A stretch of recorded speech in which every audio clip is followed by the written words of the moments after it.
At the best interest of time, we have to leave it there. Many thanks for your hospitality, and we thank you for heeding our invitation to talk to the Kenyan people.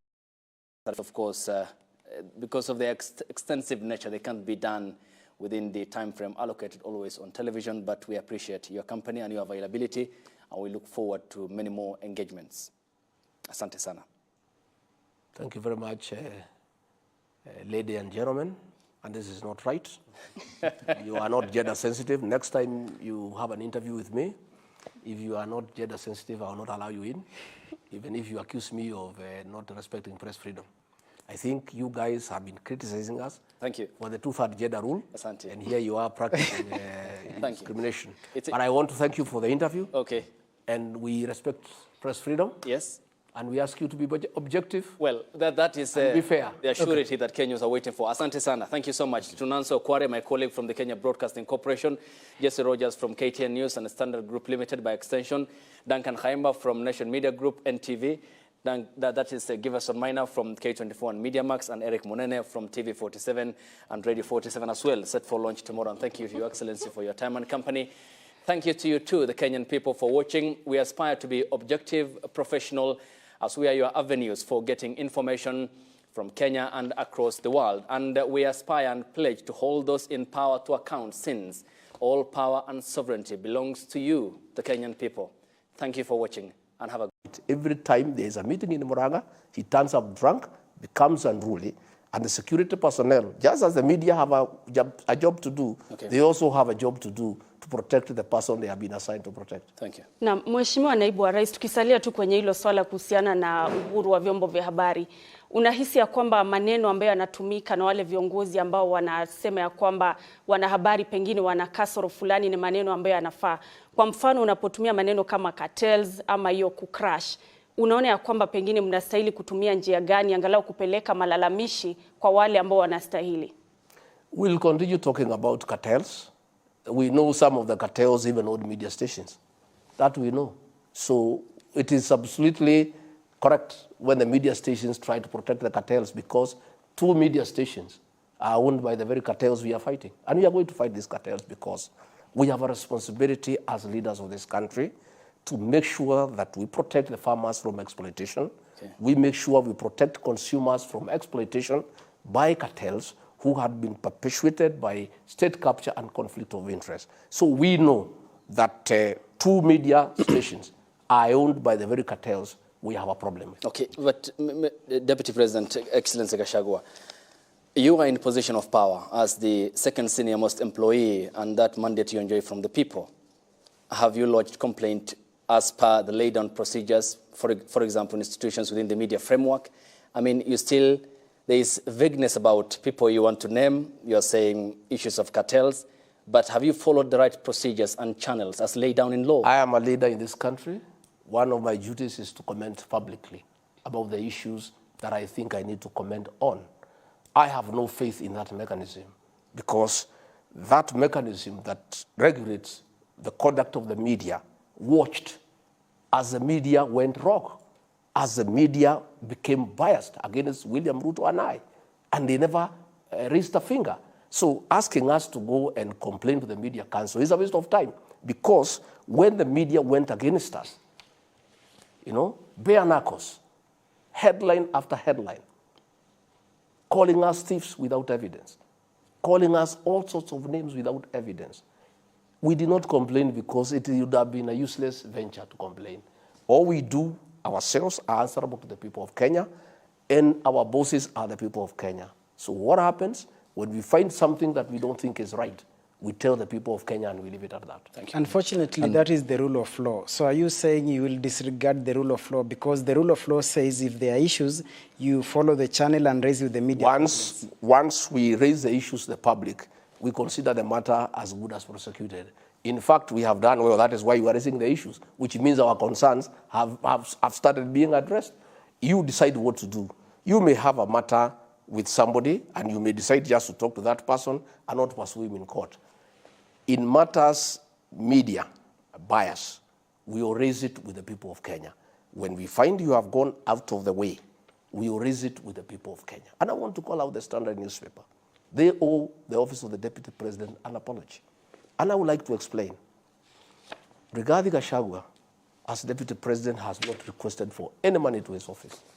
What you must know, and I want to take some bit of time to explain to you, is that Ukuru Yatani, the former CS National Treasury, in conjunction with Kenodia Bogwa, the then Controller of State House, who was the accounting officer for both the office, for both State House and the office of the Deputy President, under the direction of President Uhuru Kenyatta, cut all funds to the office of the Deputy President.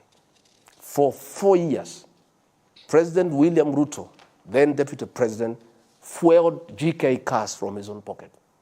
For 4 years, he bought tea for his office. For 4 years, he paid electricity bills for his office. For 4 years, he paid allowances to staff accompanying him across the country. And when he became the president-elect, these two officers who were attending meetings in his office were embarrassed. And they sought to undo the damage of what they had done to save their face. Previously, the previous year, the budget of the office of the Deputy President was 4 billion shillings. They went ahead and cut 1.5 billion shillings. That is what they were trying to reinstate. And the Deputy President, regarding Gachagua, had nothing to do with it. That is their work. So when the Standard newspaper was trying to assist the attorney to divert attention from the real issues, the real issue was that in the dying hours of the Uhuru administration, President Uhuru Kenyatta pushed the controller of budget through Yatani, and it's documented through WhatsApp messages, to pay 15 billion shillings in 26 minutes. Money that we shall give you details of how it was stolen. And the Standard newspaper was trying to divert attention by letting the people digress from the theft of 15 billion shillings in 26 minutes in the dying hours of the Uhuru administration by trying to say that the Deputy President had requested 1.5 billion shillings. Even if he had requested, he had not stolen the money. A request is just a request. But in this matter, no request was made from my office. It is the Controller of State House who made a request, and they were trying to undo the damage they had done to President William Ruto to save their face. So I would like to say, when such issues happen, we shall call you out, because we expect the media also to be responsible. And we expect the media to know the elections are over. Azimio lost. We know you went to bed with them. Can you stop living in denial and get back to work and work professionally and objectively and report to the people of Kenya the happenings as they unfold? Your Excellency, Section 27 of the Media Council Act, I want to go back there. Section 27 of the Media Council Act establishes a Media Complaints Commission. One of the main mandates of that commission is to handle complaints from the public. You've clearly stated that you are not going to seek redress through, such mechanisms. Does that mean that now we have two sets of rules, one for the common mwananchi and then others for the Deputy President? Absolutely no. You have a choice whether to complain or not. Even in normal times, there is somebody who can abuse you, and you decide to live with it. You don't have to report because there is a law against abuses. It's your choice. In our cases, we are leaders.